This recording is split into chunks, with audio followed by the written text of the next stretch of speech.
हुजूर अलैहिस्सलाम ने मजमा सहाबा पे नजर डाली, फरमाया कि बताओ भाई वो कौन सा दरख्त है जिसकी मिसाल मोमिन की तरह है? वो ऐसा दरख्त है जिसके पत्ते ही नहीं झड़ते। हजरत अब्दुल्ला इब्न उमर रदी अल्लाह तआला अन्हु फरमाते मुझे जवाब आता था कि वो खजूर का दरख्त है। कहते पीछे हटें आप, मैं बताता हूँ आपको इसका जवाब क्या। हजरत अब्दुल्ला इब्न उमर कहते मुझे पता था कि वो खजूर का दरख्त है, लेकिन मेरे वालिद बैठे थे, अबू बकर सिद्दीक बैठे थे, मौला अली बैठे थे, सहाबा बैठे थे। आप फरमाते हर एक मुझसे बड़ा था, तो मुझे मेरे अदब ने इजाजत नहीं दी कि मैं जवाब दूं।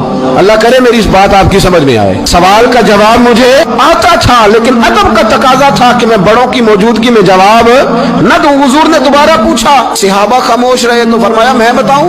या रसूलल्लाह बताइए। तो महबूब फरमाने लगे वो खजूर का दरख्त है। नबी करीम ने हज़रत अब्दुल्ला इब्न उमर की तरफ मोड़ के देखा, फरमाया मेरे गुलामों वो दरख्त है खजूर का।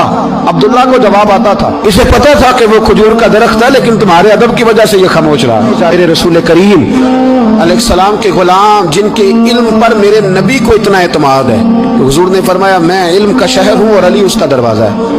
और जनाब उमर फारूक जैसे लोग कहा करते थे कि अगर अली हमारे दरमियान मौजूद ना होते तो हम तो हलाक हो जाते। इनके मशवरे, इनकी बातें हमें महफूज रखती हैं। हजरत अली फरमाते मैंने नबी पाक से एक सवाल पूछना था। ऐसा तो नहीं ना कि उन्हें बातें नहीं आती, उनके तो इल्म का ये हाल है कि हुजूर ने फरमाया मैं अगर शहर हूं तो अली उसका दरवाजा है। तो फरमाते हैं कि मैंने नबी पाक से सवाल पूछना था। सवाल 14 दिन मैंने इंतजार किया, हर रोज मैं मस्जिद में जाता, घंटों बैठता, पर 14 दिन इंतजार किया। क्यों? फरमाते मेरे दिल में ख्याल आता था कि कोई और आए, वो वाला मसला पूछ ले तो मेरे वाली बात भी हल हो जाए, मुझे हुजूर से पूछना ना पड़े, कोई और पूछ ले ताकि मुझे ना पूछना पड़े। फरमाते हैं 14वें दिन एक बद्दू आया, उसने आके नबी करीम अलैहिस्सलाम से सवाल वो पूछा जो मेरे दिल में था।